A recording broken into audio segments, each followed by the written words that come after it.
Bonjour et bienvenue, nous sommes lundi et c'est donc une nouvelle semaine à la fois sur le stream.fr et puis sur la chaîne YouTube First Team, vous en avez l'habitude.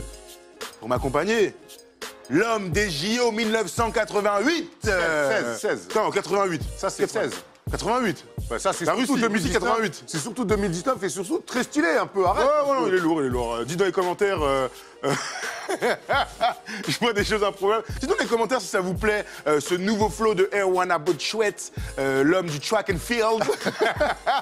Bon, dépêche-toi parce qu'après, moi, j'ai 4x400 à faire. Hein, avec Marie-Jo Pérec. Marie-Jo Pérec, plein de choses aujourd'hui. On va évidemment parler de basketball, d'abord de NBA sur 3 vidéos, puis la dernière sera consacrée à la March Madness de la NCAA.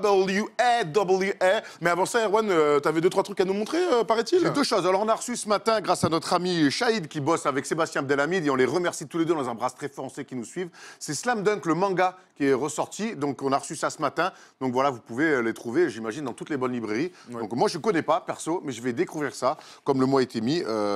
Bonne découverte de l'univers Slam Dunk. Voilà. Ah, cool. Donc, je pense que je vais m'y mettre. Bah carrément, pour ceux qui aiment les mangas, hein. Vous pouvez d'ailleurs nous dire si c'est une bonne lecture. Hein. Ouais, très bien. N'hésitez pas. Et puis on avait une pensée un peu émue. Hier, on a reçu un message, donc on a une pensée émue pour Luca Randri Anarivori, qui vit des moments très compliqués en ce moment. On sait qu'il adore la NBA et forcément, eh ben, on lui dédie cette émission. Force à toi, mon ami. Force à toi, cher ami. On va pouvoir débuter tranquillement nos petits thèmes de la journée. Alors, on va commencer par le rookie de l'année. En ce moment, je ne sais pas si je l'ai dit à Apollo, mais je viens juste de changer. Vrai fan de corps. Hein. Vrai tac. Ouais, appelle une virgule, on appelle ça. On va commencer donc par la course du rookie de l'année, Trae Young face à Luka Doncic. On va enchaîner avec la course au MVP, parce que James Harden a encore marqué plus de 60 points ce week-end. On enchaînera ensuite avec nos top flops depuis le All-Star Weekend. Alors comme ça, moi, je vais parler de D'Angelo Russell, Gallinette. Toi, tu vas parler des Lakers, hein, évidemment. Ouais. Un peu d'Enix aussi. Un peu d'Enix. Et pas forcément dans les flops. Ça, ouais. Et pourtant, et on finira donc avec, en faisant un point sur la NCAA. Hier, il y avait le deuxième tour. On a tous vu ce match incroyable entre UCF et Duke. Donc, on en parlera dans quelques minutes. C'est parti, on part du côté du rookie de l'année. Allez, let's go. They do have a timeout. Decide not to use it. Curry, way downtown. Bang! Bang!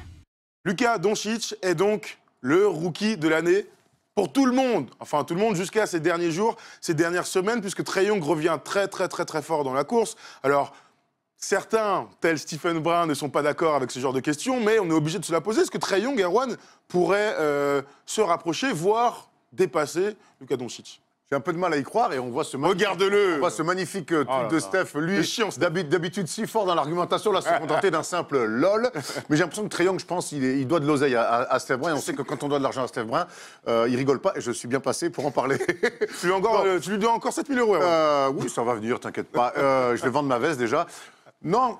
Moi, je pense que sur le début de saison, sur les 6 premiers mois, il n'y a pas eu photo, vraiment.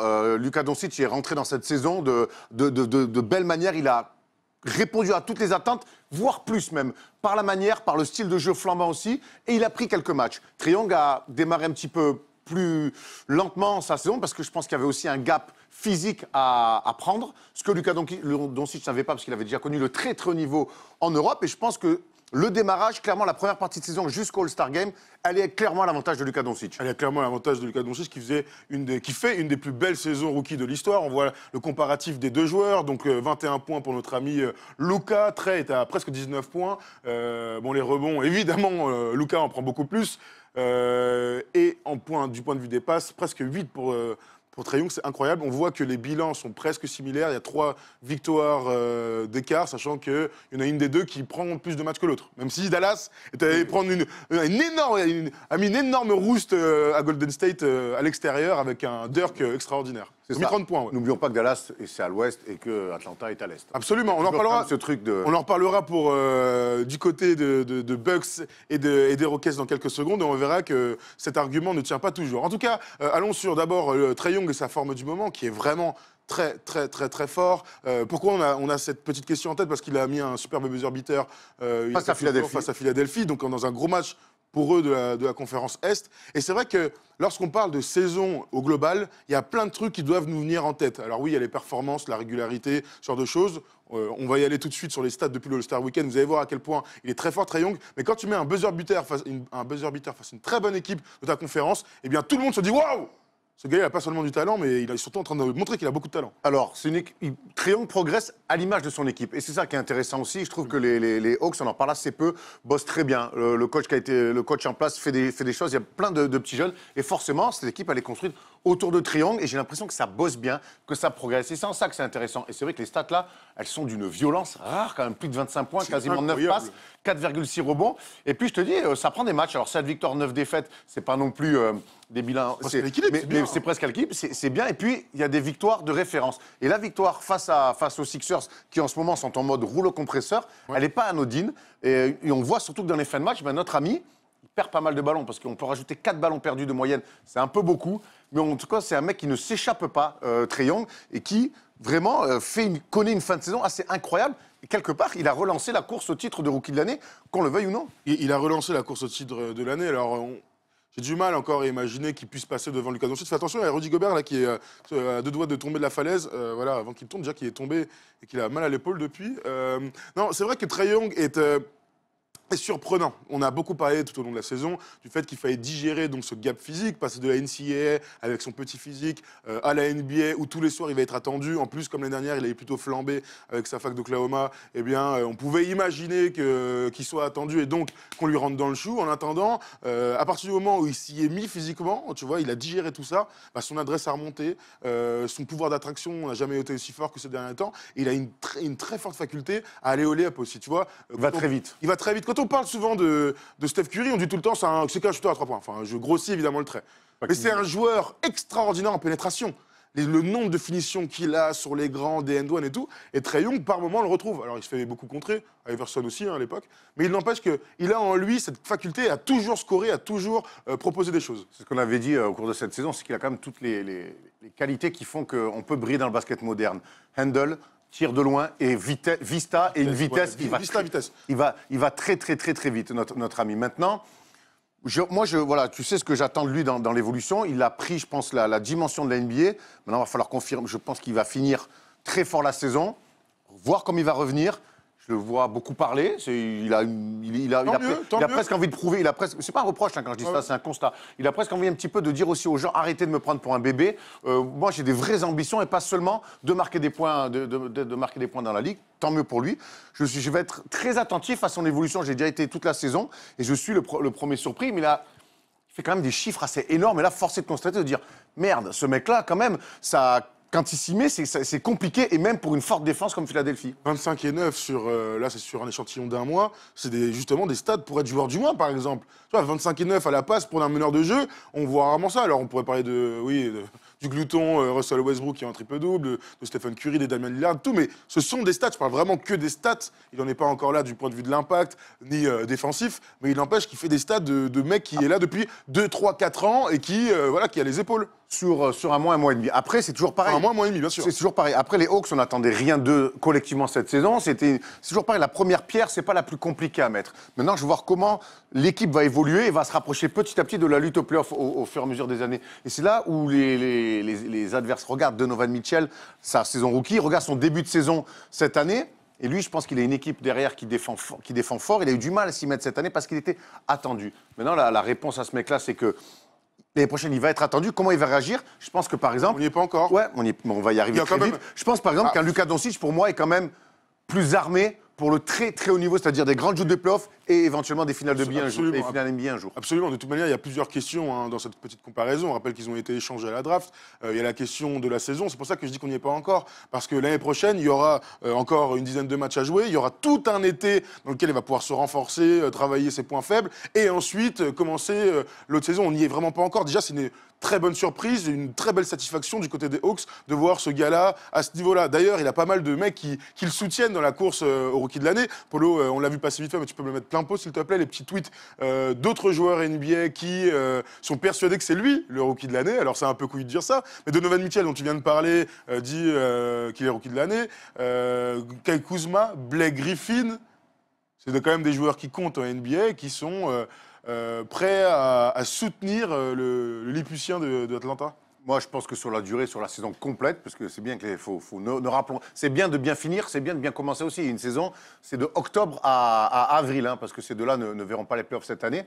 Je pense que Luka Doncic quand même réalise une saison bien plus complète. On parle du début de saison de Trae Young et de l'après All-Star Game, alors que pour Doncic, l'avant ou l'après, rien n'a changé. Il a toujours une mainmise sur son équipe. Il fait encore un nouveau triple-double. 6 triple-doubles cette saison. C'est énorme pour un rookie. Et moi, je te dis, il y a un aspect aussi visuel. Moi, je me souviens de ce tir à 3 points corner face à Portland pour accrocher la prolongation. Ses dunks son dunk face à Houston et cette victoire incroyable à l'époque. Les step back. Les step back, il a déjà des go-to move. Et puis, on a l'impression que lui, il est déjà prêt à emmener une équipe vers les playoffs. Porzingis est arrivé. On va voir la saison prochaine ce que ça va donner. Non, voilà, je pense que, tu vois, les comparaisons, quand même, elles sont Magic Johnson, 7, Doncic 6, LeBron 5. Et triple-double avant les 21 ans. Il est avec des vrais gars, quoi. Je pense qu'aujourd'hui, Doncic est un peu en avance, mais avec son vécu, ça s'explique. Il a déjà beaucoup plus d'impact sur un match, alors que Trae Young, le jour où il marque pas, s'il marque pas, Trae Young, il a beaucoup plus de mal à avoir un impact sur le match. S'il marque pas? S'il score pas. Je pense que Doncic peut marquer 12 points, avoir un impact sur le match. Si Trae Young met 12 points dans un match, je pense qu'il aura moins d'impact. Voilà. J'ai du mal à... Je pense que Trae Young est condamné à marquer au moins 18-20 points pour avoir un impact sur un match. Au contraire, j'ai l'impression que Trae Young, par sa vista, tu en as parlé tout à l'heure, et sa qualité de passe, peut te faire un match à 8 points et 20 passes. Je grossis le trait, évidemment. Il l'a pas fait encore cette saison. Hein. Oui, il l'a pas fait cette année, mais bon, il a 19 ans, on va quand même... Oui, je te parle de cette saison. Après, on verra les du bonhomme. Admettons. C'est vrai que, tu vois, quand on parle de Luka Doncic, on peut aussi parler du pire match de sa carrière d'il y a quelques semaines, où il a complètement tout mis à côté. Ce qu'on adore avec lui, c'est qu'il fait le pire match de sa carrière professionnelle, et juste après, quelques jours plus tard, il va prendre ce match incroyable donc, chez les Warriors, il fait un triple-double en carrière, je sais même pas, en 70 matchs joués. Luka Doncic est un joueur totalement hors norme, vraiment hors norme, par son impact dès le début de saison. Et puis, d'ailleurs, je sais pas si tu te souviens, ça me vient comme ça, mais tu te souviens, au tout début de la saison, pendant le training camp et tout ça, pendant le Media Day, on se posait la question de peut-être qu'il allait sortir du banc. Parce qu'au vu de l'équilibre de l'équipe, et en fait, on s'est rendu compte que dès les matchs de pré-saison, il était dans un poste hybride de 3-4, là, mais il était l'impact player par excellence. Au début, on a parlé de 6e mois, après on a dit poste 4. Poste 4 sur le terrain. Oui, mais poste 4 sur le terrain, mais en fait, alors en plus, au début avec Dennis P. Junior, maintenant Dennis P. Junior parti, c'est lui qui monte la balle, il est meneur de jeu. Ouais, c'est vraiment lui le playmaker de cette équipe par excellence. J'ai l'impression que ça convient à tout le monde, surtout, et qu'on a même construit autour de lui l'arrivée de Porzingis. Je pense qu'il pense beaucoup à Kemba Walker pour cet été, par exemple. Je pense que clairement, associé, et ça me fait penser un peu à Nico Batum, alors qu'on se calme, mais je pense que dans le playmaking, donc Doncic est supérieur, mais ça se rapproche de ce que peut faire Nico Batum. Mettre en valeur, mais en mieux, et je pense qu'un mec scoreur. Et lui remettre un Kemba Walker à côté, c'est encore une fois bien pensé côté Mavs. Tout à fait. Ils arrivent à l'avoir cet été. Ouais, clairement. On rappelle que Kemba Walker est agent libre. Absolument. On peut penser à d'autres gens. Marcus Cousins, s'il pourrait lui proposer un contrat sur un poste 5. Hot délire, mais sur un poste 5. Ah oui, on peut jouer le même poste à Kemba Walker.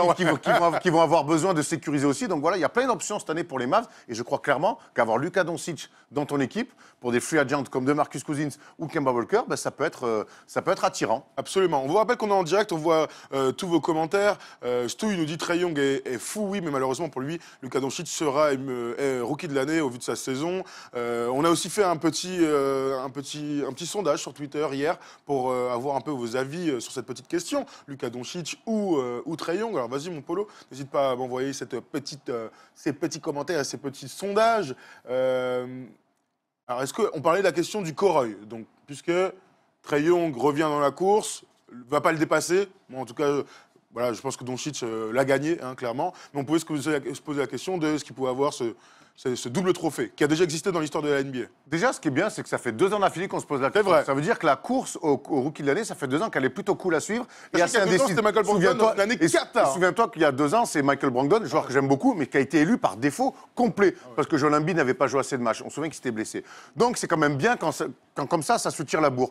Maintenant, je vois que les gens sont pro-Doncic. N'oublions pas que quand tu es américain, ça te met toujours ça te donne un petit peu plus d'avance. Sauf pour le MVP, où j'ai l'impression que même les anciens joueurs pensent plus à Antetokounmpo qu'à Harden. Ça sera le débat d'après. Moi, je pense qu'il a vraiment relancé un petit peu la course. Et le fait qu'il soit américain, le bilan de Dallas, qui est quand même pas folichon, ça peut peut-être relancer. Pourquoi pas revoir un Coroy. On rappelle que ça a été le cas pour Grant Hill et Jason Kidd, et que ça a été le cas pour... 2000. Je sais plus qui c'est. Dites-nous dans les commentaires, j'ai un trou. Le deuxième fois, c'est qui, tu sais, Tom? Je regarde Tom, c'est en 2000, je crois. T'as dit quoi? Grant Hill et Jason Kidd? Jason Kidd. Et shooter Mike Miller? Non. Si c'est pas ça, Mike Miller et Steve Non, Francis. et Je sais Steve plus. Francis. Sinon, les commentaires, j'ai un énorme trou de Il y a un mémoire. trou. Alors qu'on en a parlé, il y a un On a- truc, mais bon, ça, vous savez, c'est l'âge. Quelques commentaires, s'il te plaît, mon Polo. Qu'est-ce que vous nous avez dit donc sur ce petit sujet, sur Twitter hier? Évidemment, on continue à regarder vos commentaires en direct. Lucas nous dit Doncic est au-dessus. Il n'y a pas réellement de débat, même si Young est très fort, bien plus complet, point, passe, rebond, un bagage européen que Young n'a pas, il a bien plus d'expérience pro que lui. Ça joue dans la balance. Je crois qu'on est tous d'accord pour dire que de toute manière, Luka Doncic est aujourd'hui un meilleur joueur que Trae Young et a fait une meilleure saison. Plus adulte. Ouais, plus adulte, Voilà. meilleur quoi. Oui, oui. En avance. Oui, on avance complètement. Tu enchaînes mon Polo, s'il te plaît sur la dernière moitié de saison, nous dit Vévert du 0,42. Mike Miller pour Gasol. Ah, Mike Miller pour Gasol, j'en avais un des deux quand même. Non, même pas, c'est pas Ok, ça. c'est pas ça. Il y a peut-être un débat, mais sur l'ensemble, c'est Doncic tous les jours. Leur FG et leur pourcentage à 3 points sont appropriés. Elton Brand, les mêmes. Steve Francis, ça va, c'était Ok, ça. on va finir les commentaires. Merci Erwan. Young est meilleur au lancer franc, mais Doncic est plus complet, meilleur défenseur, pas ouf, mais quand même, meilleur rebondeur, plus propre, je trouve. Je crois j'ai l'impression qu'on est tous d'accord. J'ai du mal, en tout cas, à voir qui serait pro Trae Young. Dites-nous dans les commentaires s'il y a des pro Trae Young Il y en a, pour ce rookie. Il y a un énorme lobby autour de Trae Young. D'ailleurs, et c'est ce qui me fait dire que finalement, pour moi, Luka Doncic est un joueur plus adulte, c'est que Trae Young, dès qu'il fait une perf, tout le monde est là, waouh, regarde. Alors que Déjà le cas l'année dernière à la fac. voilà, tu vois, donc il y a ce côté-là, on a l'impression que dès qu'il fait quelque chose de bien ou de correct, il faut que tout le monde le voit, il faut qu'on le dise. Il n'y a qu'à regarder les réseaux sociaux pour voir comme ça inonde. Alors que Doncic, finalement, quand tu fais un bon match, on a l'impression que c'est presque normal et qu'il a fait son taf. Voilà, pour moi, je reste persuadé que Doncic est déjà un joueur adulte, est un joueur qui est déjà prêt pour jouer des grandes joutes de playoffs. Et un jour, je lui souhaite de jouer des finales NBA. Trae Young est encore un joueur chez les professionnels en construction. Voilà. On est plutôt d'accord. Oui, là-dessus, on est On est plutôt d'accord. d'accord. Mais Mais en tout cas, ce qu'il fait, c'est très rassurant pour les Hawks, qu'on se souvient quand même qu'on fait ce choix, clairement, de prendre Trae Young, de l'échanger contre Doncic. Donc, quand ils ont fait ça, moi, je dis, mais ils sont complètement fous.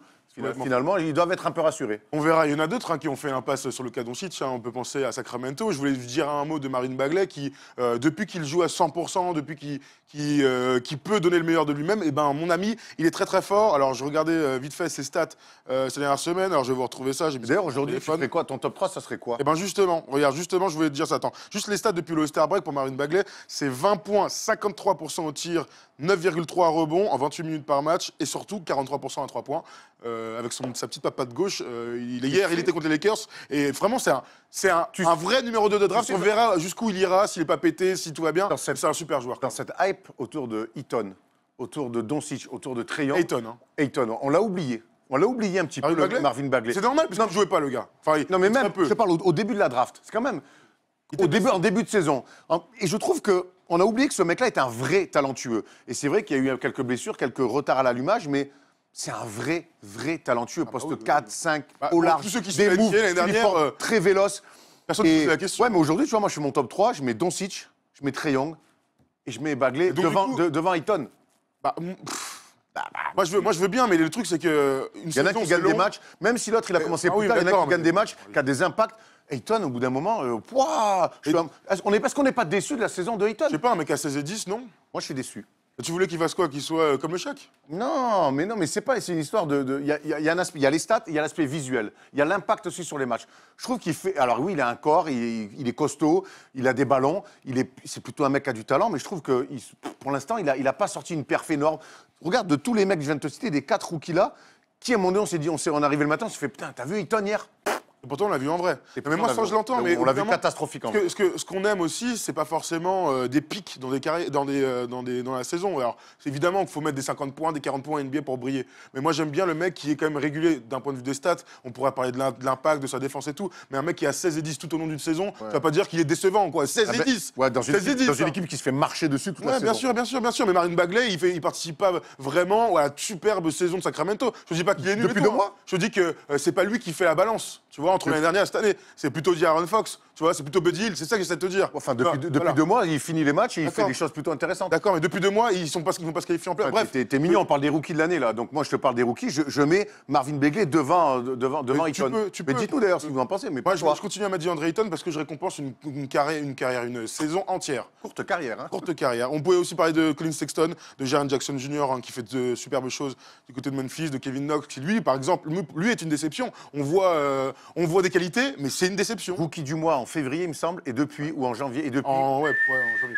Depuis, il a coupé la lumière. Il est déjà en vacances. Hein. Il a réservé à la Bourboule. Il a son petit bungalow dans le 2 étoiles. C'est clair. Et quelques derniers noms, hein. Wendell Carter Jr. à Chicago, Shaggy Alexander qui lui deviendra un super joueur. D'ailleurs, on pourrait se refaire un truc sur les meneurs de cette draft parce qu'il y a quand même pas mal de noms intéressants. Colin Sexton, on en a déjà parlé, et beaucoup d'autres, mais qui sont clairement des seconds couteaux dans cette petite draft 2018. Voilà, on a fait le tour, Erwan. Ouais. Vite fait, en toute dernière question, co-rookie de l'année, c'est possible? Je serais pas surpris. Ah, ok. Parce que là, on a Tu crois vraiment, là, on a vraiment Ok. 2 rookies. Première année, il n'y a pas le débat de l'année dernière. Ça reste un Américain, un Trae Young, qui finit très très fort. Moi, je ne serais pas surpris. Je mettrais une petite pièce sur un co-rookie de l'année. Très bien. Très bien. Moi, je pense Alors, vraiment moi, que- je voterais Doncic, mais ça ne me surprendrait pas que les Américains D'accord. donnent un co-rookie. D'accord. Un dernier, je vois dans les commentaires un nomade. Je suis très déçu de Mobamba, moi aussi, que je trouve pas si Eh ouais, fort mais bon, qu'annoncé. enfin, le problème, c'est qu'il y a Vucevic qui fait une saison de All-Star. Et Et, on va je lui- crois que quelque part. Et c'est un projet. Ouais. Et c'est un grand projet, Mobamba. Peut-être qu'il se cassera la gueule et qu'on verra jamais pas, qu'il je est pense fort, mais voilà, on verra. en tout cas. Il va jouer, mais je te dis, Vucevic cette année, personne n'attendait Vucevic à ce niveau-là. Ils sont sur le même poste au bout d'un moment.